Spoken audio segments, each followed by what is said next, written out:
മൂസാ നബി അലൈഹി സ്വലാത്തു വസ്സലാം ഫിർഔന്റെ അടുക്കൽ ചെന്നതിന് ശേഷം തുടങ്ങുന്ന ഒരു പിടി ചരിത്രം നമുക്കെല്ലാവർക്കും ഹൃദിസ്ഥമാണ്.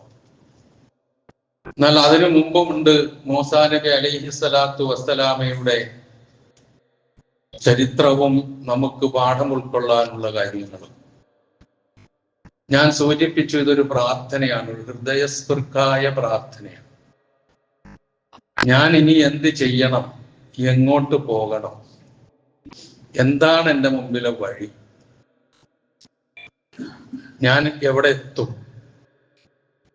ഇങ്ങനെ പല രൂപത്തിലുള്ള വികാരങ്ങളും ചിന്തകളും മനസ്സിൽ വല്ലാതെ അലയടിക്കുന്ന ഒരു സന്ദർഭത്തിൽ, നിരാശയുടെ പടുകുഴിയിലേക്ക് വീണുപോകാവുന്ന ഘട്ടത്തിൽ, അക്ഷമയുടെ അങ്ങേയറ്റത്തേക്ക് പതിക്കാവുന്ന ഒരു ഘട്ടത്തിൽ, ഒരൽപ്പം പോലും അക്ഷമയില്ലാതെ നിരാശയില്ലാതെ തന്നെ സൃഷ്ടിച്ച തൻ്റെ റബ്ബ് ഒരു കാരണവശാലും തന്നെ കൈവിടില്ല എന്നുള്ള ഉറച്ച വിശ്വാസത്തോടെ, പ്രതീക്ഷയോടെ, ശുഭപ്രതീക്ഷയോടെ അള്ളാഹുവിലേക്ക് ഉയർത്തിയ കൈകളാണ് ആ വാക്കുകൾ.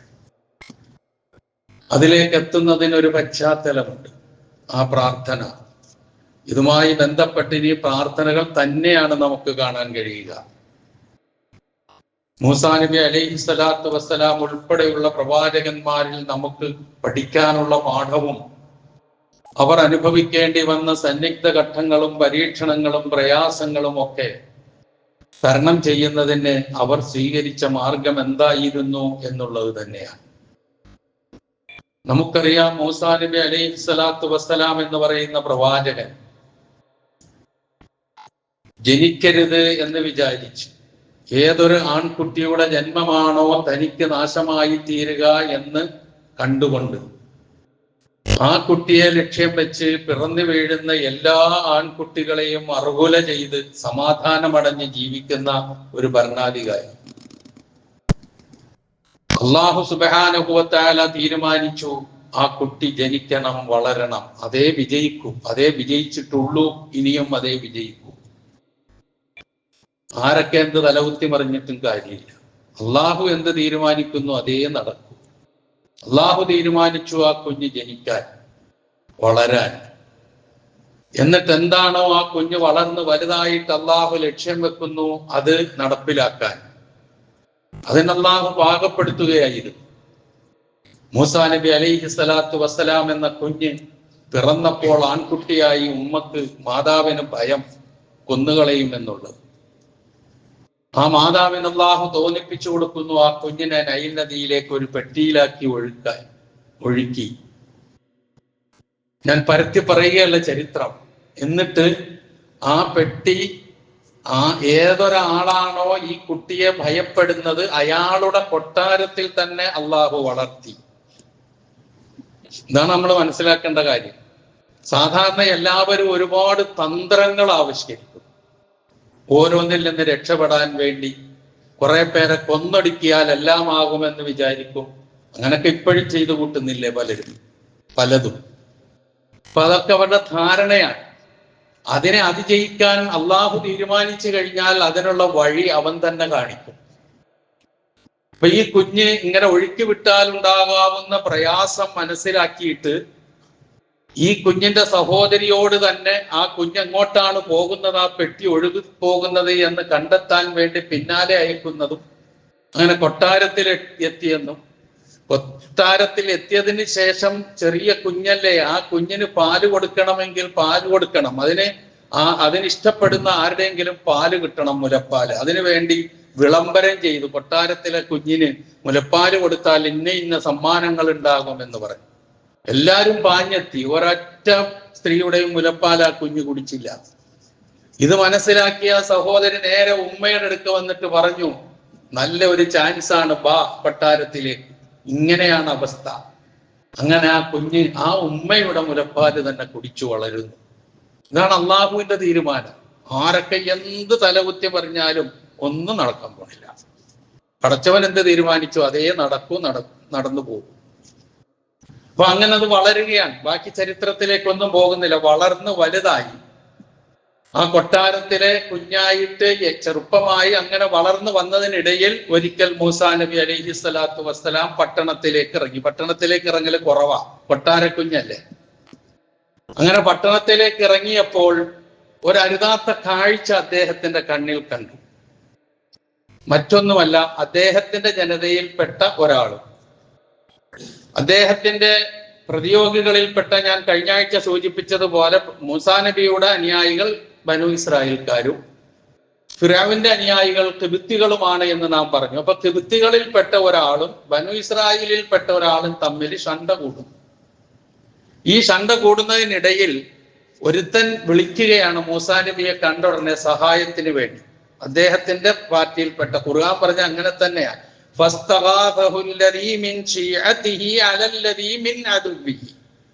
തന്നിൽ തന്റെ കക്ഷിയിൽപ്പെട്ട ആൾ തന്റെ ശത്രുവിൽപ്പെട്ട ആൾക്കെതിരെ സഹായിക്കണേ എന്ന് ആവശ്യപ്പെടുന്നു, സഹായം തേടുന്നു. മൂസാ നബി അലൈഹി സ്വലാത്തു വസ്സലാം സഹായിച്ചു. എന്താ ചെയ്തെന്നറിയോ? മൂസാ നബി അലൈഹി സ്വലാത്തു വസ്സലാം മുഷ്ടി ചുരുട്ടി ഒന്ന് കൊടുത്തു. അയാളുടെ കഥ കഴിഞ്ഞു. അതിനു വേണ്ടി ചെയ്തതല്ല, പക്ഷെ സംഭവിച്ചു, കഥ കഴിഞ്ഞു. ഖുർആൻ തന്നെ പറയുന്നുണ്ട് ഫഖളാ അലൈഹി. ഉടനെ മൂസാ നബി പറഞ്ഞു, ഹാദാ മിൻ അമലി ശൈത്താൻ, ഇത് പിശാചിന്റെ പ്രവൃത്തിയിൽപ്പെട്ടതാണ്. ഫഇന്നഹു അദുവ്വുൻ മുളില്ലും മുബീൻ, അവൻ എല്ലാത്തിനെയും പിഴപ്പിച്ചു കളയുന്ന പ്രത്യക്ഷ ശത്രുവാകുന്നു. എന്നിട്ട് അള്ളാഹുവിനോട് പറഞ്ഞു, റബ്ബി നീ ലലംതു നഫ്സി ഫഗ്ഫിർലി, റബ്ബേ ഞാൻ തെറ്റ് ചെയ്തു, എനിക്ക് നീ പുറത്തുതാ. ഫഗ്ഫിർലി, എനിക്ക് നീ പുറത്തുതാ. ഫഗ്ഫറ ലഹു, പുറത്തു കൊടുത്തു അള്ളാഹു. കാരണം അള്ളാഹു ഗഫൂറുൻ റഹീമുമാണ്. തെറ്റ് ചെയ്യുന്നവന്റെ തെറ്റ് പൊറുക്കാൻ കാത്തിരിക്കുന്നവനാണ് അള്ളാഹു. പുറത്തു കൊടുത്തു.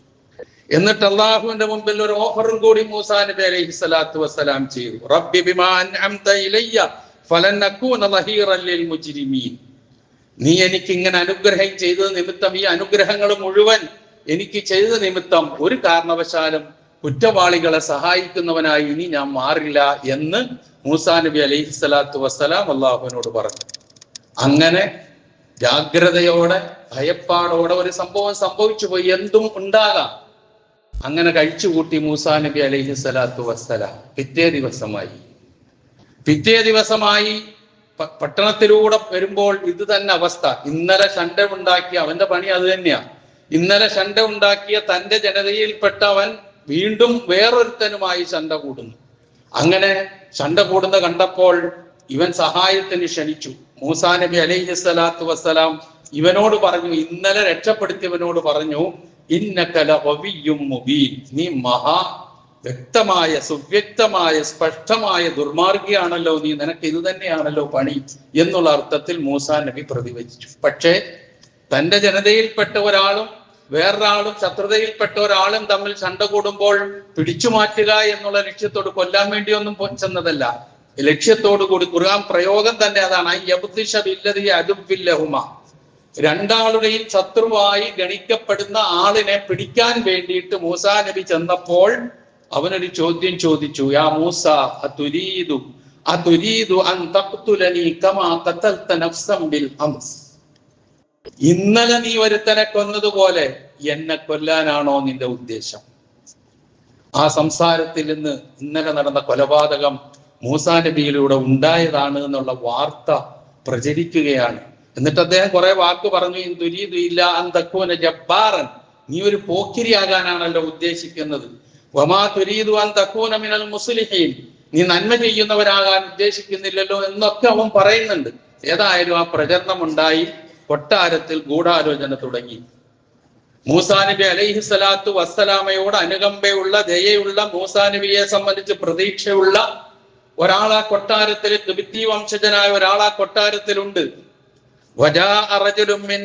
മദീന, ആ മനുഷ്യൻ ആ പട്ടണത്തിന്റെ അറ്റത്ത് നിന്ന് ഓടി വന്നിട്ട് മൂസാ നബിയോട് പറഞ്ഞു, മൂസാ ഇന്നൽ മലഅ യഗ്തമിറൂന ബിക ലിയഖ്തുലൂക ഫഖ്റുജ് ഇന്നി ലക മിനൻ നാസിഹീൻ, നീ ഇവിടെ നിന്നുകൂടാ, കൊട്ടാരത്തിൽ നല്ല ഗൂഢാലോചന നടക്കുന്നുണ്ട് നിന്നെ കൊല്ലാൻ വേണ്ടി, ഞാൻ നിനക്ക് ഗുണകാംക്ഷിയായിട്ട് പറയുന്ന, പൊയ്ക്കോ ഇവിടെ.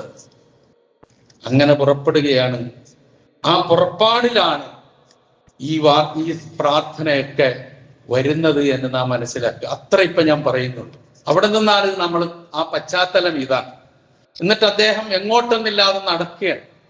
നടന്നെത്തുന്നത് ഏത് കാര്യത്തിനും അള്ളാഹു ഒരു നിമിത്തം നിശ്ചയിച്ചിട്ടുണ്ടാവും. നമുക്കറിയാൻ കഴിയില്ല. നമ്മൾ എത്ര ആലോചിച്ചാലും ഉറ്റാലോചിച്ചാലും ഒന്നും അങ്ങോട്ട് നമ്മൾ ആരും എത്തൂല. അള്ളാഹു ഒരു നിമിത്തം ഏത് കാര്യത്തിനും കണ്ടുവച്ചിട്ടുണ്ടാവും. ഏത് പ്രശ്നത്തിനും, ഒരു മനുഷ്യന്റെ ജീവിതത്തിലെ ഏത് പ്രശ്നത്തിനും ഒരു നിമിത്തം, ഒരു പരിഹാരം അള്ളാഹു കണ്ടുവച്ചിട്ടുണ്ടാകും. ആ പരിഹാരത്തിലേക്ക് നമ്മൾ നടന്നെടുക്കേണ്ടി വരും, സമയം പിടിക്കുമെന്ന് മാത്രമേ ഉള്ളൂ. ഇപ്പൊ മൂസാ നബി അലൈഹിസ്സലാത്തു വസ്സലാമിനെ നോക്കൂ നിങ്ങൾ. ലക്ഷ്യമില്ലാതെ നടന്നു, ഏതാണ്ട് ഒരാഴ്ചയോളം നടന്നു. ഭക്ഷണമില്ല, വഴിയറിയില്ല, എങ്ങോട്ട് പോകുന്നതെന്നറിയില്ല. അങ്ങനെ ചെന്ന് നോക്കുമ്പോൾ ഒരു സ്ഥലത്ത് ഒരു ജലാശയവും അവിടെ കുറെ മനുഷ്യന്മാരും കുറെ ആടുകളും ഇതൊക്കെ കൂടി കാണുകയാണ്. ആ പ്രദേശത്തിന്റെ പേര് മദിയൻ എന്നാണ് ഖുർആൻ തന്നെ എടുത്തു പറഞ്ഞിട്ടുള്ളത്. മദീനിലേക്ക് പ്രവാചകനായി നിയോഗിക്കപ്പെട്ട പ്രവാചകനാണ് ശുഐബ് നബി അലൈഹിസ്സലാത്തു വസ്സലാം. ആ ശുഐബ് നബി തന്നെയാണോ ഇദ്ദേഹത്തെ സംരക്ഷിക്കാനുള്ള രൂപവ്യക്തി, മൂസാ നബിയെ സംരക്ഷിക്കാനുള്ള രൂപവ്യക്തി, അതാ വേറെ വല്ലതാണോ? പല അഭിപ്രായ വ്യത്യാസങ്ങളും ചരിത്രകാരന്മാർക്കിടയിലുണ്ട്. അതിലേക്കൊന്നും ഞാൻ കടന്നു പോകുന്നില്ല. ശുഐബ് നബി എന്നുള്ള ഒരു കാഴ്ചപ്പാടിൽ പോകുന്ന ചരിത്രകാരന്മാരും മുഫസ്സിറുകളുമുണ്ട്. ആ രൂപത്തിലാണ് ഞാനത് പരാമർശിക്കുന്നത്. അപ്പൊ ശുഐബ് നബി അലൈഹിസ്സലാത്തു വസ്സലാമിന്റെ മദീനയിലേക്കാണ് അദ്ദേഹം എത്തിപ്പെട്ടത്. പക്ഷെ അത് അറിയില്ല അദ്ദേഹത്തിന്. ഈ ജനത്തെ കണ്ടു, എന്താണെന്ന് അന്വേഷിച്ചിങ്ങനെ നോക്കുമ്പോൾ മനസ്സിലായ ഒരു ജലാശയം, കുറെ ആളുകള് എന്ന് കാണുമ്പോൾ സ്വാഭാവികമായിട്ടും ആടുകൾക്ക് വെള്ളം കൊടുക്കാൻ വേണ്ടിയുള്ള ജലാശയമാണ്, അവർ വെള്ളം കൊടുത്തുകൊണ്ടിരിക്കുകയാണ് എന്ന് മനസ്സിലാക്കി. പക്ഷെ അതല്ല. അവിടെ രണ്ട് സ്ത്രീകൾ ദൂരെ മാറി കുറെ ആടുകളെ തടുത്ത് നിർത്തിക്കൊണ്ട് ഇങ്ങനെ നിൽക്കുന്നുണ്ട്. അത് മൂസാ നബി അലൈഹിസ്സലാത്തു വസ്സലാമയുടെ കണ്ണിൽപ്പെട്ടു.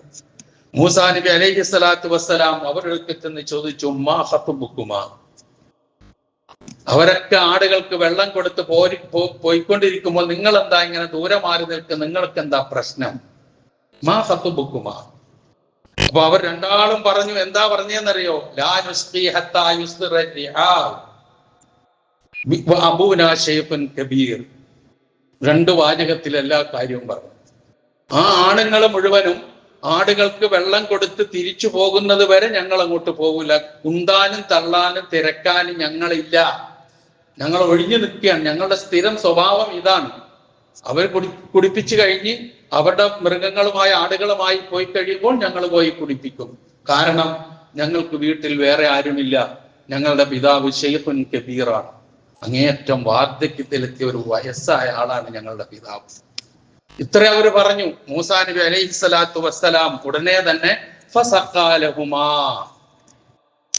അവർ രണ്ടാളുടെയും ആടുകൾക്ക് വെള്ളം കുടിപ്പിച്ചു. എന്നിട്ട് അവര് പോയി. എന്നിട്ട് സുമ്മത്ത വല്ലാ ഇലൽ ദില്ലി, ഇതാണ് ഞാൻ ഓതി വെച്ച വചനം. സുമ്മത്ത വല്ലാ ഇലൽ ദില്ലി, പിന്നെ ആ തണലിലേക്ക് മൂസാ നബി അലൈഹിസ്സലാത്തു വസ്സലാം മാറിയിരുന്നു. എന്നിട്ട് ഫഖാല, മൂസാ നബി പ്രാർത്ഥിച്ചു, റബ്ബി, എന്റെ രക്ഷിതാവേ, ലിമാ അൻസൽത ഇലയ്യ മിൻ ഖൈരിൻ ഫഖീർ, ഈ സന്ദർഭത്തിൽ എനിക്ക് നീ ഇറക്കിത്തരുന്ന ഏത് നന്മയ്ക്കും ഞാൻ ആവശ്യക്കാരനാണ്. എന്ന് പറഞ്ഞാൽ നിന്റെ ഏത് നല്ല കാര്യവും എനിക്കിപ്പോ അത്യാവശ്യമാണ്. ആ അവസ്ഥയിലാണ് ഞാൻ ഇപ്പോഴുള്ളത് എന്ന് മഹാനായ മൂസാ നബി അലൈഹിസ്സലാത്തു വസ്സലാം അവിടെ നിന്ന് ഹൃദയസ്പൃക്കായി ഹൃദയം തട്ടി പ്രാർത്ഥിച്ച പ്രാർത്ഥനയാണ് റബ്ബി ലിമാ അൻസൽത ഇലയ്യ മിൻ ഖൈരിൻ ഫഖീർ. തന്റെ മനസ്സ് തുറക്കുകയാണ് അള്ളാഹുവിന്റെ മുമ്പിൽ ഒരു വഴിയില്ല. കുറെ നടന്നലച്ച് വന്നിട്ട് കുറച്ച് ആൾക്കാരെ കണ്ടു, ഇതാണ് അവസ്ഥ, അവരും പോയി. ഇനി എന്റെ മുമ്പിൽ ആരുമില്ല, ഞാൻ ഇനി എന്ത് ചെയ്യും? എന്താണ് ഞാൻ ചെയ്യേണ്ടത്? അതാണ് നിന്നിൽ ഞാൻ പ്രതീക്ഷ അർപ്പിക്കുകയാണ്. ഈ സമയത്ത് നിന്റെ എന്ത് നന്മയാണോ ഉള്ളത് അതിന് ഞാൻ ആവശ്യക്കാരനാണ്. അള്ളാഹു ആ പ്രാർത്ഥന കേട്ടു. ഇതാണ് പ്രയാസപ്പെട്ട് നിൽക്കുന്ന ഒരാളിന്റെ ഹൃദയം തട്ടിയുള്ള പ്രാർത്ഥന അള്ളാഹു തള്ളൂല. അത് അള്ളാഹുവിനോട് മാത്രമായിരിക്കണം ആ പ്രാർത്ഥന, വേറെ ആരോടും ആയിക്കൂടാ, ഇടയാളന്മാരുണ്ടായിക്കൂടാ. കാരണം അള്ളാഹുവിന് മാത്രമേ ആ കഴിവുള്ളൂ, വേറെ ആർക്കുമില്ല ആ കഴിവ്.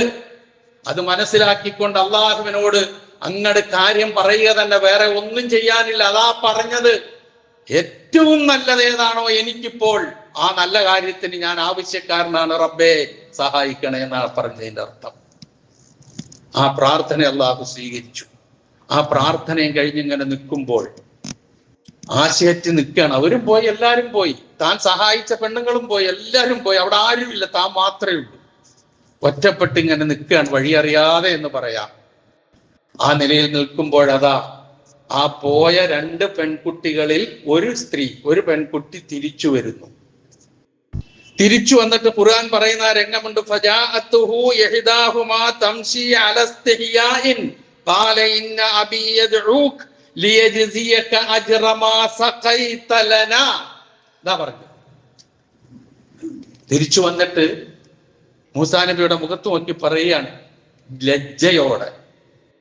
മാന്യതയുള്ള സ്ത്രീയാണ്, മാന്യതയുള്ള പെൺകുട്ടിയാണ്. അങ്ങേറ്റത്തെ ലജ്ജയോടെ മൂസാ നബി അടുക്കൽ വന്നിട്ട് പറഞ്ഞു. കാരണം ഇവര് വീട്ടിൽ ചെന്ന് പറഞ്ഞിട്ടുണ്ടാകും ഈ സംഭവം. അത് തന്നെ കാരണം. സാധാരണ എല്ലാ പുരുഷന്മാരും ആടുകൾക്ക് വെള്ളം കൊടുത്ത് കഴിഞ്ഞ സമയം ഏറെ വൈകി എത്തുന്ന ആൾക്കാർ നേരത്തെ എത്തിയപ്പോൾ സ്വാഭാവികമായിട്ട് ഒരു ചോദ്യം ഉണ്ടാവുമല്ലോ. ആ ചോദ്യം ചോദിച്ചു, അതിന് മറുപടി പറഞ്ഞു. ഇങ്ങനെ ഒരു ചെറുപ്പക്കാരൻ വന്ന് ഞങ്ങളെ സഹായിച്ചു, ആരാണ്, എവിടുത്തുകാരനാണെന്ന് ഞങ്ങൾക്ക് അറിയില്ല എന്ന് പറഞ്ഞപ്പോൾ കൊണ്ടുപോകാന്ന് പറഞ്ഞിട്ടുണ്ടാവും, വിളിച്ചുകൊണ്ട് വരാൻ പറഞ്ഞിട്ടുണ്ടാകും ഷുഐബ് നബി അലൈഹി സ്വലാത്തു വസ്സലാം. അങ്ങനെ ലജ്ജയോടെ വന്നു എന്ന് പറഞ്ഞു.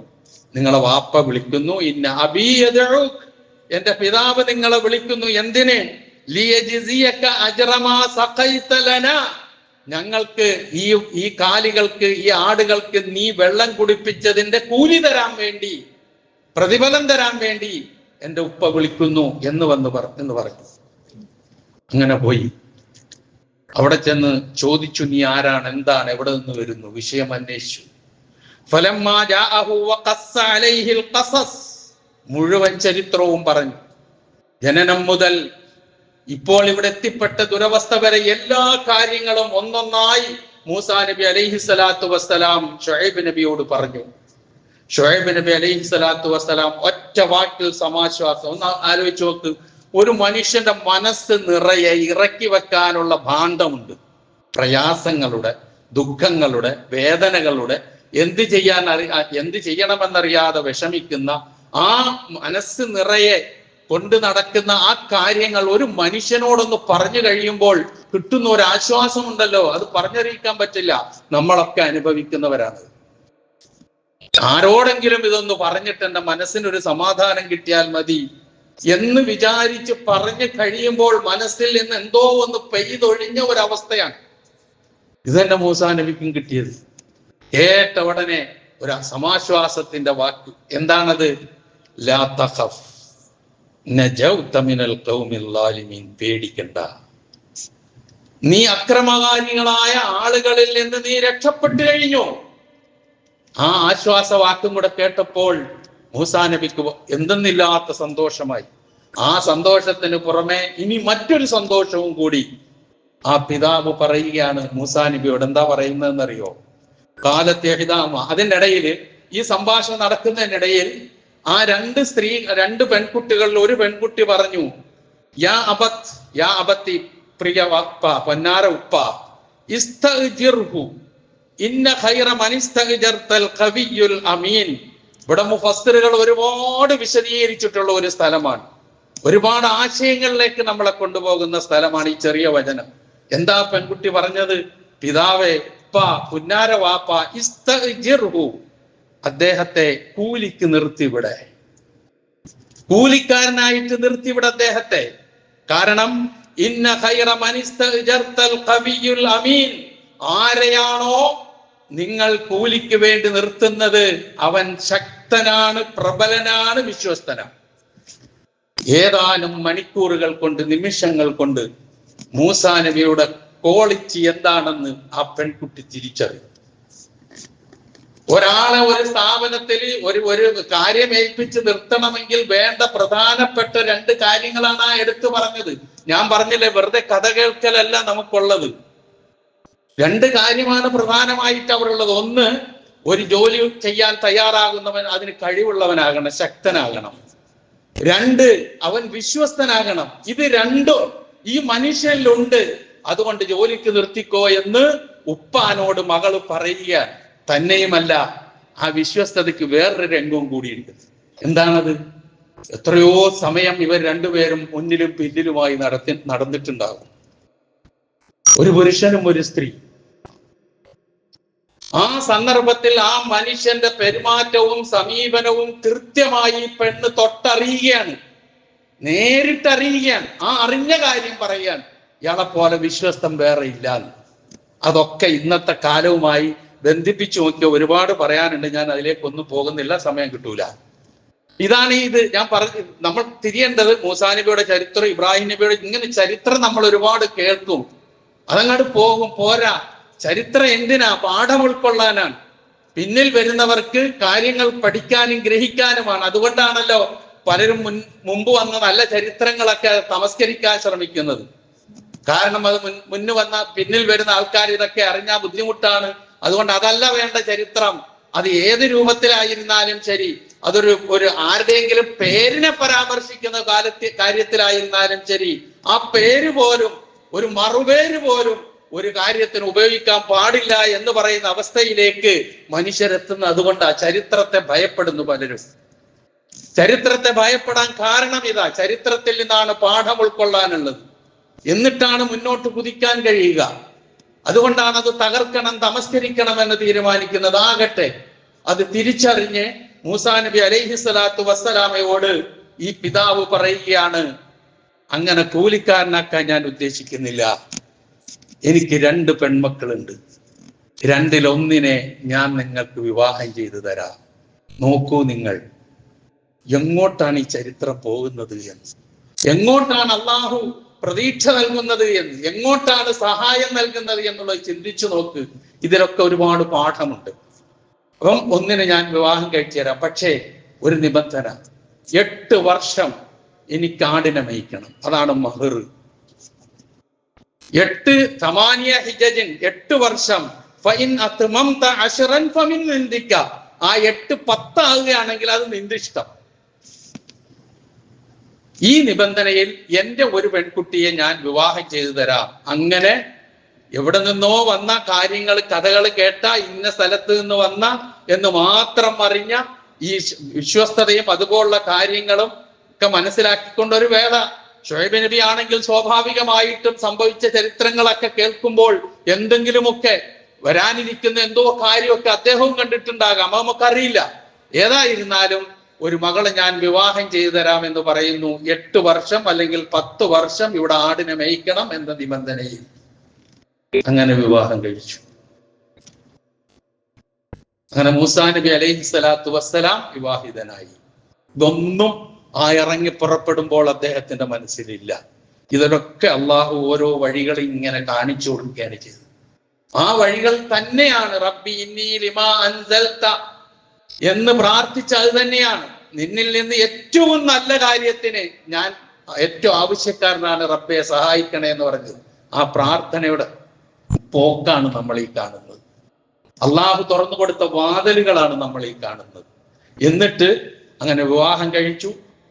8 കൊല്ലം അല്ലെങ്കിൽ 10 കൊല്ലം അത് പറയുന്നുണ്ട് ആ നിബന്ധനയിൽ. സൂറത്തിൽ ഖസസിലാണ് ഈ സംഭവം മുഴുവൻ വിശദീകരിക്കുന്നത്.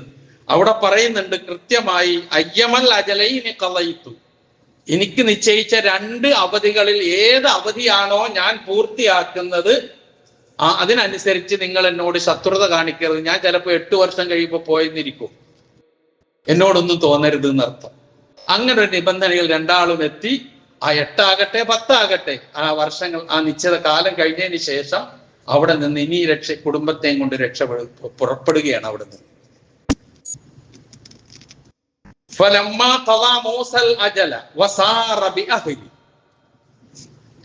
മൂസാ നബി അലൈഹിസ്സലാത്തു വസ്സലാം കുടുംബത്തെയും കൂട്ടി യാത്ര പുറപ്പെടുകയാണ്. തിരിച്ചു പോകാൻ പക്ഷെ വഴികളൊന്നും വല്ലാതെ അറിഞ്ഞുകൂടാ. ആ ഒരു അവസ്ഥയിൽ അങ്ങോട്ട് നടക്കുകയാണ്. നടന്ന് ഏതാണ്ട് രാത്രിയോടടുത്ത സമയം. ആ സമയത്ത് ദൂരെ ഒരു തീ കാണുന്നു, ഒരു വെളിച്ചം. സ്വാഭാവികമായിട്ടും രാത്രിയിൽ വഴിയറിയാതെ നടക്കുന്ന ഒരാളിന് എവിടെങ്കിലും ഒരു ചെറിയ മിന്നാമിനിങ്ങിന്റെ വെളിച്ചം കിട്ടിയാൽ തന്നെയും ഒരു അസമാധാനമാണ്. എന്നതുപോലെ ഒരു വെളിച്ചം കണ്ടു. ആ വെളിച്ചം കണ്ട ഭാഗത്തേക്ക് ഇവരോട് പറഞ്ഞു, ഒപ്പമുള്ളവരോട് പറഞ്ഞു, കുസു ലിയഹ്ലി, കുടുംബക്കാരോട് പറഞ്ഞു, നിങ്ങൾ ഇവിടെ നിൽക്കും, ഞാൻ അവിടെ തീ കാണുന്നു. എന്നിട്ട് പറഞ്ഞു, നമ്മൾ വഴി അറിയാതെ വിഷമിക്കുകയാണ്, അവിടെ ആരെങ്കിലും കാണും, അപ്പൊ അവരോട് വിവരം അന്വേഷിച്ച് നിങ്ങൾക്കൊരു വിവരവുമായി ഞാൻ വരാം. അതല്ലെങ്കിൽ നല്ല തണുപ്പാണ്, ഇരുട്ടാണ്, ഈ സമയത്ത് ഇത്തിരി വെളിച്ചം അവിടെ നിന്ന് കത്തിച്ചോണ്ട് വന്നാൽ നിങ്ങൾക്ക് തീ കായുകയും ചെയ്യാലോ, ഞാൻ ഒന്ന് പോയി നോക്കട്ടെ, നിങ്ങൾ ഇവിടെ നിൽക്ക് എന്ന് പറഞ്ഞു പോയി. ആ പോക്കാണ് അള്ളാഹുവിന്റെ മുമ്പിലേക്ക് എത്തുന്നത്. നോക്കുങ്ങൾ, ആ പോക്കാണ് മൂസാ നബി അള്ളാഹുവിന്റെ മുമ്പിലേക്ക് എത്തുന്നത്. അള്ളാഹുവിന്റെ മുമ്പിലെത്തി. എന്നിട്ട് ഖുർആൻ വ്യക്തമായി പറയുന്നു, ഫലമ്മാ അതാഹാ നൂദിയ മിൻ ഷാത്തിഇൽ വാദിൽ ഐമനി ഫിൽ ബുഖഅത്തിൽ മുബാറക മിനശ് ശജറ അയ്യാ മൂസാ ഇന്നി അന റബ്ബുൽ ആലമീൻ. ഇതാണ് കേൾക്കുന്നത്. ആ വെളിച്ചം കണ്ട ഭാഗത്തിയത് തൂർ സീനാ പർവ്വതത്തിന്റെ താഴ്വരയിൽ അവിടെ ഒരു വൃക്ഷത്തിന്റെ ഭാഗത്തു നിന്നാണ് ഈ ഒച്ച കേൾക്കുന്നത്. ആ വൃക്ഷവും അതുപോലെ സീനാ പർവ്വതവും ഒക്കെ ചരിത്രത്തിൽ അറിയപ്പെടുന്ന വലിയ കാര്യങ്ങളാണ്, നമുക്കറിയാം. അങ്ങനെ അവിടെ നിന്ന് കേട്ട വാക്യതാണ്, ഇന്നി അന അയ്യാ മൂസ, മൂസ ഇന്നി അന റബ്ബുൽ ആലമീൻ, ഞാൻ റബ്ബുൽ ആലമീനാണ്. മൂസേ എന്ന് വിളിച്ചുകൊണ്ട് റിസാലത്തിലേക്ക് പോവുകയാണ്, പ്രവാചകത്വത്തിലേക്ക് പോവുകയാണ്. പിന്നത്തെ സംഭവമൊക്കെ ഒരുപാട് നമുക്കറിയാം. ആ പ്രവാചകത്വം ഏറ്റുവാങ്ങുന്ന രംഗവും അങ്ങോട്ട് അള്ളാഹുവിനോട് ആവശ്യപ്പെടുന്നതും ഇങ്ങോട്ട് അള്ളാഹു മറുപടി പറയുന്നതും ഹാറൂൻ നബിയെ സഹായിയായി നിയോഗിക്കുന്നതും രണ്ടാളും കൂടി ഫറോവയുടെ അടുക്കൽ എത്തുന്നതും നിങ്ങൾ ബനു ഇസ്രായേൽക്കാരെ വിട്ടുതരിക, നിന്റെ റബ്ബിന്റെ ദൂതന്മാരാണ് ഞങ്ങൾ എന്നൊക്കെ പറയുന്നതും പിന്നെ തുടങ്ങിയ സംഭവങ്ങളും അവസാനം കഴിഞ്ഞ ആഴ്ച നമ്മൾ മനസ്സിലാക്കിയതുപോലെ ഫിറഔൻ നൈൽ നദി ചെങ്കടലിൽ മുക്കി കൊല്ലപ്പെടുന്നതുമായി ചരിത്രം എത്തുന്നത് അവിടെയാണ്. ഒരൊറ്റ പ്രാർത്ഥന. നിങ്ങൾ നോക്ക്, ആശയറ്റ് എന്ത് ചെയ്യണമെന്നറിയാതെ അങ്ങേയറ്റ ഞാൻ ഇനി എന്ത് ചെയ്യും എന്ന് വഴിമുട്ടി നിൽക്കുന്ന ഒരു ഘട്ടത്തിൽ റബ്ബി ലിമാ അൻസൽത ഇലയ്യ മിൻ ഖൈരിൻ ഫഖീർ. പ്രിയമുള്ളവരെ, നമുക്കും ജീവിതത്തിൽ ഇങ്ങനെ സന്നിഗ്ധ ഘട്ടങ്ങൾ ഉണ്ടാകും. ഈ സന്നിഗ്ധ ഘട്ടങ്ങളൊക്കെ അതിജയിച്ചാണ് പ്രവാചകന്മാർ മുഴുവൻ വന്നത്. നിങ്ങൾ നോക്ക്, യഅഖൂബ് നബി അലൈഹിസ്സലാത്തു വസ്സലാം ആ ചരിത്രത്തിൽ 2 സന്ദർഭങ്ങളിൽ ഫസബ്റുൻ ജമീൽ എന്ന് യഅഖൂബ് നബി പറയുന്നത് കാണാം. അതും വലിയ ചരിത്രമാണ്, അതിലേക്ക് ഞാൻ പോവുകയല്ല. യൂസുഫ് നബിയെ കിണറ്റിൽ കൊണ്ടുപോയി തള്ളിയിട്ടിട്ട് ചെന്നായി പിടിച്ചു തിന്നു എന്ന് ബോധ്യപ്പെടുത്താൻ വേണ്ടി വ്യാജ രക്തം ഷർട്ടിൽ പുരട്ടി കൊണ്ടുവന്ന് മുന്നിൽ തെളിവിന് വെച്ചപ്പോൾ അപ്പോഴും പറഞ്ഞ വാക്യത ഫസബ്റുൻ ജമീൽ, നന്നായി ക്ഷമിക്കുക തന്നെ. വല്ലാഹുൽ മുസ്തആനു അലാ മാ തസിഫൂൻ, നിങ്ങൾ ഈ പറഞ്ഞു കൂട്ടുന്നതിനൊക്കെ ഞാൻ സഹായം അഭ്യർത്ഥിക്കുന്നത് അള്ളാഹുവിനോടാണ്. ബെന്യാമീനെ കൊണ്ടുപോയി, അതും നഷ്ടപ്പെട്ട് തിരിച്ചു എന്ന് പറഞ്ഞപ്പോഴും അതേ വാക്ക് ഫസബ്റുൻ ജമീൽ. പിന്നൊരു വാക്ക് പറഞ്ഞു, അസല്ലാഹു അൻ യഅ്തിയനി ബിക്കും ജമീഅ, ഞാൻ ഇപ്പോഴും നിരാശപ്പെട്ടിട്ടില്ല, ഇവരെല്ലാം അള്ളാഹു എന്റെ അടുക്കലേക്ക് കൊണ്ടുവന്നേക്കാം. കൊണ്ടുവന്നില്ലേ? യൂസുഫ് നബി രാജാവായി ഈജിപ്തിലെ ഭരണാധികാരിയായി മുന്നിലെത്തി. ബെന്യാമീനെ കിട്ടിയില്ലേ? കിട്ടി. ഇതൊക്കെയാണ് ചരിത്രം നമ്മുടെ മുമ്പിൽ പറഞ്ഞു വരുന്ന കാര്യങ്ങൾ. ഇവിടെ ഒക്കെ നമ്മൾ ഉൾക്കൊള്ളേണ്ട സ്വഭാവം ഇതാണ്. അള്ളാഹുവിലുള്ള പ്രതീക്ഷ, അങ്ങേയറ്റത്തെ ശുഭപ്രതീക്ഷ. ഒരിക്കലും നിരാശ നമുക്കൊന്നും നേടിത്തരൂല. നിരാശ ഉണ്ടായാൽ നിരാശപ്പെട്ട് തീരുകയേ ഉള്ളൂ, കത്തിത്തീരും.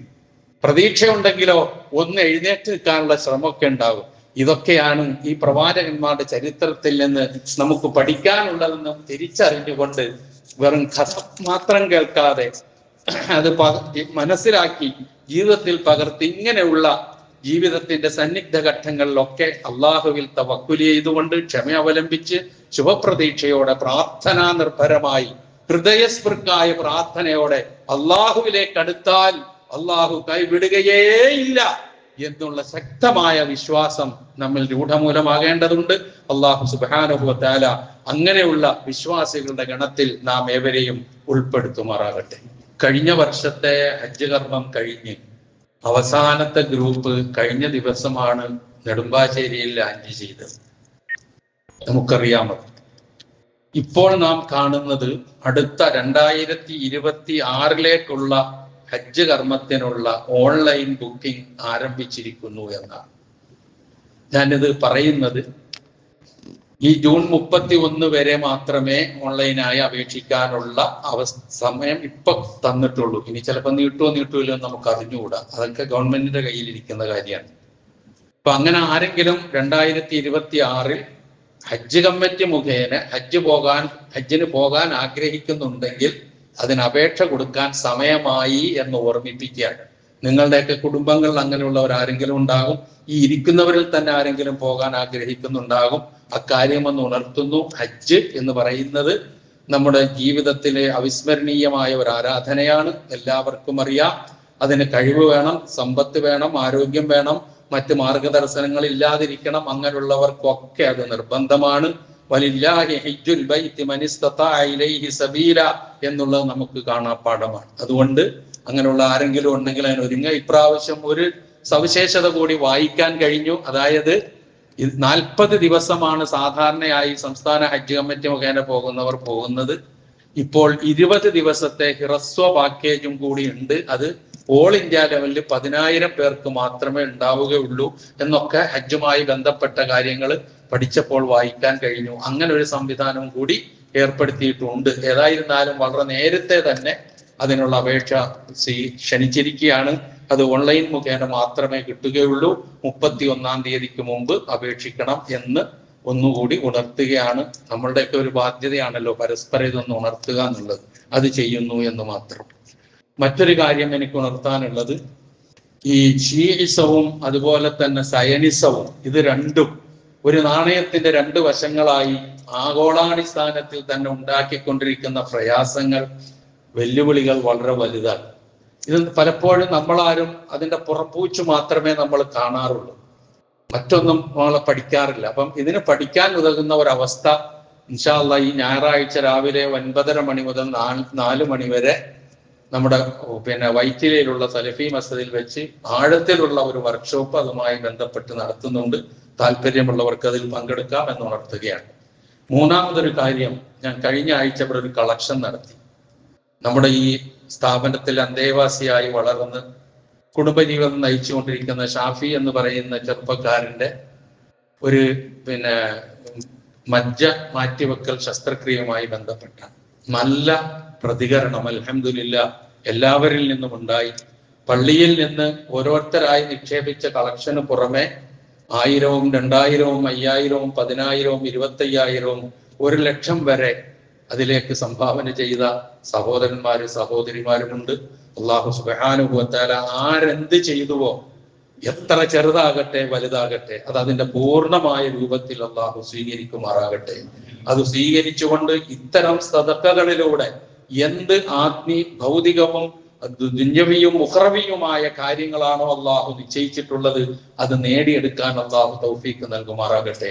അത് നിമിത്തം ഉണ്ടായേക്കാവുന്ന എല്ലാ പ്രയാസങ്ങളിൽ നിന്നും, ബുദ്ധിമുട്ടുകളിൽ നിന്നും, പരീക്ഷണങ്ങളിൽ നിന്നും, മാറാ രോഗങ്ങളിൽ നിന്നും അല്ലാഹു സുബ്ഹാനഹു വ തആല കാത്തുരക്ഷിക്കുമാറാകട്ടെ. ഇങ്ങനെയുള്ള ഈ സന്മനസ്സിന് അല്ലാഹു അർഹമായ പ്രതിഫലം നൽകുമാറാകട്ടെ. ഞാൻ വീണ്ടും പറയുന്നു, ആ കളക്ഷൻ നമ്മൾ അവസാനിപ്പിച്ചിട്ടില്ല. ഞാൻ സൂചിപ്പിച്ചു 35 ലക്ഷം രൂപയാണ് നമുക്ക് മൊത്തത്തിൽ വേണ്ടത് എന്ന് പറഞ്ഞു. ഇപ്പോൾ ഈ സമയത്ത്, ഇപ്പൊ ഞാൻ ഇവിടെ നിന്ന് ഈ പറയുന്ന സമയത്ത് ഷാഫിയുടെ ബോൺമാരോ ട്രാൻസ്പ്ലാന്റ് നടക്കുകയാണ്. എന്നുവെച്ചാൽ ഇന്ന് 12 മണിക്കാണ് തുടങ്ങിയിരിക്കുന്നത്. കഴിഞ്ഞ ഒരാഴ്ചയായി അഡ്മിറ്റ് ആയിരുന്നു, പല രൂപത്തിലുള്ള ചികിത്സകൾ. ഇന്നലെ മകളെ അഡ്മിറ്റ് ചെയ്തു, മകളിൽ നിന്ന് അത് ശേഖരിച്ചു. മകൾ ഇന്ന് ഡിസ്ചാർജായി. അതിനുശേഷം ഇന്ന് ആ ചികിത്സ തുടങ്ങുകയാണ്. ആത്മാർത്ഥമായ പ്രാർത്ഥനയും നിങ്ങളിൽ നിന്നുണ്ടാകണം. കാരണം ഒരു ചെറുപ്പക്കാരനാണ്, ഒരു കുടുംബമാണ്. പൂർണ്ണ ആരോഗ്യം കിട്ടണം, ജീവിതം തിരിച്ചു കിട്ടണം, ആ കുടുംബത്തിന് അത്താണിയായി മാറണം. ഇതൊക്കെ നമ്മളുടെ മനസ്സിലുണ്ടാകണം. അല്ലാഹു സുബ്ഹാനഹു വ തആല അവന് നടത്തുന്ന ആ ചികിത്സ പൂർണ്ണമായും അല്ലാഹു വിജയത്തിലെത്തിക്കുമാറാകട്ടെ. അതുമൂലം ഉണ്ടാകാവുന്ന പ്രയാസങ്ങളെ അതിജയിക്കാൻ ആ കുടുംബത്തിനും അല്ലാഹു തൗഫീഖ് നൽകുമാറാകട്ടെ. ഇങ്ങനെയുള്ള തീഷ്ണമായ രോഗങ്ങളിൽ നിന്ന് നമ്മളെയും നമ്മുടെ മക്കളെയും നമ്മുടെ പേരക്കിടാങ്ങളെയും നാമുമായി ബന്ധപ്പെട്ട എല്ലാവരെയും അല്ലാഹു സുബ്ഹാനഹു വ തആല കാത്തുരക്ഷിക്കുമാറാകട്ടെ. നാം ചെയ്യുന്ന സദഖകളിലൂടെയും അമലു സാലിഹുകളിലൂടെയും അല്ലാഹു അത് സ്വീകരിച്ചുകൊണ്ട് നമ്മളുടെ പ്രാർത്ഥനയ്ക്ക് അല്ലാഹു സുബ്ഹാനഹു വ തആല ഉത്തരം നൽകുമാറാകട്ടെ. ഇക്കാര്യം കൂടി ഈ സന്ദർഭത്തിൽ ഓർമ്മിപ്പിക്കുകയാണ്. നമ്മിൽ നിന്ന് മരണപ്പെട്ടു പോയ എല്ലാവർക്കും അള്ളാഹു പുറത്തു കൊടുക്കുമാറാകട്ടെ. അവരെയും നമ്മളെയും അള്ളാഹു ജന്നാത്തുൽ ഫിർദൗസിൽ ഒരുമിച്ച് കൂട്ടുമാറാകട്ടെ. രോഗങ്ങൾ കൊണ്ട് വിഷമിക്കുന്ന പലരുമുണ്ട്. അവരുടെ രോഗങ്ങളെ അള്ളാഹു ശിഫയാക്കി കൊടുക്കുമാറാകട്ടെ. വലിയ രോഗങ്ങൾ പിടിപെട്ട് ശയ്യാവലംബികളായി വീടുകളിലും ആശുപത്രികളിലും കഴിച്ചു കൂട്ടുന്ന സഹോദരി സഹോദരന്മാരുണ്ട്. അള്ളാഹു സുബ്ഹാനഹു വ തആല അവരുടെ രോഗങ്ങൾ ശിഫയാക്കി കൊടുക്കുമാറാകട്ടെ. വേദനകൾ അള്ളാഹു അകറ്റി കൊടുക്കുമാറാകട്ടെ. നാം എവരെയും അള്ളാഹു എല്ലാവിധ പ്രയാസങ്ങളിൽ നിന്നും കാത്തുരക്ഷിക്കുമാറാകട്ടെ. സർവോപരി ഇസ്ലാമിനും മുസ്ലിം ഉമ്മത്തിനും അള്ളാഹു ഇസ്സത്തിനെ പ്രദാനം ചെയ്യുമാറാകട്ടെ. اللهم اغفر للمؤمنين والمؤمنات والمسلمين والمسلمات الأحياء منهم والأموات إنك مجيب الدعوات ويا قاضي الحاجات. اللهم اعز الاسلام والمسلمين واذل الشرك والمشركين. اللهم اعز الاسلام والمسلمين واذل الشرك والمشركين. اللهم اعز الاسلام والمسلمين واذل الشرك والمشركين. اللهم انصر إخواننا المسلمين في فلسطين يا أرحم الراحمين. اللهم نجهم من الصهاينة الظالمين يا أرحم الراحمين. ربنا هب لنا من أزواجنا وذرياتنا قرة أعين واجعلنا للمتقين إماما. اللهم أجرنا من النار. اللهم أجرنا من النار. اللهم أجرنا من النار. ربنا اغفر لنا ولإخواننا الذين سبقونا بالإيمان ولا تجعل في قلوبنا غلا للذين آمنوا ربنا إنك رؤوف رحيم. ربنا آتنا في الدنيا حسنة وفي الآخرة حسنة